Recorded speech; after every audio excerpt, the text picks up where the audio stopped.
జగన్మోహన్ రెడ్డి గారు my first vote Jagan అని ఒక క్యాంపెయిన్ స్టార్ట్ చేశారు. దీంట్లో నిజానిజాలెంత? జగన్‌కి ఎందుకు తొలిసారి ఓటేయాలి? ఈ విధంగా ఒక క్యాంపెయిన్ స్టార్ట్ చేసి వీళ్ళు ఫస్ట్ ఓట్ జగన్‌కే ఎయ్యాలని చెప్తూ ఉన్నారు. నేను ఒకటి సూటిగా అడగదలుచుకున్నాను జగన్మోహన్ రెడ్డి గారిని. విద్యా వ్యవస్థను భ్రష్టు పట్టించింది మీరు. ఈ రోజు రాష్ట్రంలో యువతకు ఉపాధి ఉద్యోగ అవకాశాలు లేకుండా చేసింది మీరు. ఈ విధంగా స్కూలులన్నిటిని విలీనం పేరుతో దూరాలు పెంచింది మీరు. ఈ విధంగా కనీసం ఈ రోజుటి వరకు ప్రభుత్వ పాఠశాలల్లో ఉపాధ్యాయుల పోస్టులను భర్తీ చేయింది మీరు.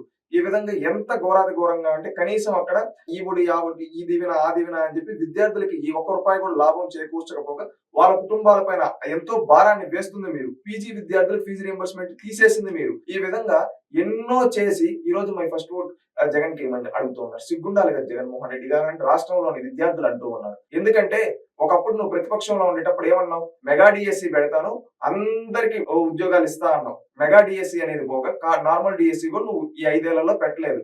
అంటే ఉపాధ్యాయ పోస్టులు అనేది ప్రభుత్వ పాఠశాలలో ఒక్కటి కూడా నువ్వు భర్తీ చేయలేదు ఈ 5 ఏళ్లలో. ఇంకొకటి ఫీజు రీయింబర్స్‌మెంట్ గురించి మాట్లాడదాం. ఒకప్పుడు ప్రాపర్ గా fees reimbursement college to government ఉండేది. దాన్ని నువ్వు రద్దు చేసి ఎట్లా పడితే అట్లా మార్చి నీ పబ్లిసిటీ పిచ్చి కోసం ఈ రోజు ఎవరికి లాభం చేకూర్చకపోగా వాళ్ళపైన భారాన్ని వేస్తున్నారు. ఈ రోజు చదువుకున్న విద్యార్థులకి సర్టిఫికేట్లు రాక కాలేజీల నుంచి ఉద్యోగాలు చేసుకోలేక వాళ్ళు ఇంట్లోనే పడున్నారు నీ వల్ల. ఇంకొకటి నువ్వు మా తండ్రి గారి లాగా ఫీజు రీయింబర్స్‌మెంట్ ఇస్తా అని చెప్పి నువ్వు చెప్పుకున్నావు కదా. అలాంటప్పుడు నువ్వు 2019లో అధికారంలోకి వచ్చిన వెంటనే పీజీ విద్యార్థులకు ఫీజు రీయింబర్స్‌మెంట్ ఎందుకు రద్దు చేసావు? ఎంబీఏ, ఎంసీఏ, ఎంకామ్ ఇలాంటివి చేసావు. అంటే పేదవాడు పెద్ద చదువులు చదవకూడదని రద్దు చేసావా? ఇంకొకటి అంబేద్కర్ గారి పైన విదేశీ విద్య పథకం ఉంది. దాన్ని ఎందుకు నువ్వు రద్దు చేసావు? దీనికి సమాధానం చెప్పు జగన్మోహన్ రెడ్డి. ఇవి కాకుండా నువ్వు ఇంకా ఎన్నో చెప్పావు. పాఠశాలను ఇది చేస్తా, అవి చేస్తా అని చెప్పి. ఈ రోజు విలీనం పేరిట ఒక పాఠశాలని విలీనం చేసుకుంటూ వచ్చేసావు. ఎయిడెడ్ స్కూల్ రద్దు చేసావు. ఈ విధంగా చెప్పుకుంటూ పోతే ఎన్నో ఈ విధంగా చేసి ఈ రోజు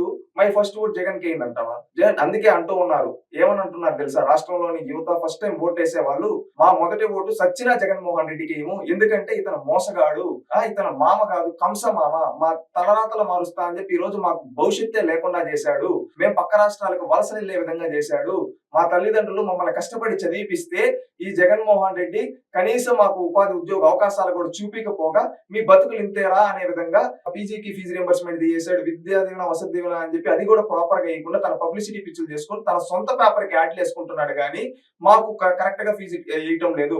దానివల్ల మేము కాలేజీల నుంచి సర్టిఫికేట్లు తీసుకోలేక, ఉద్యోగాలు చేసుకోలేక, పెద్ద చదువులు చదువుకోలేక నష్టపోయాము. అందుకని మేము సచ్చినా జగన్మోహన్ రెడ్డికి ఓటు వేయమని రాష్ట్రంలోని యువత అంటున్నారు.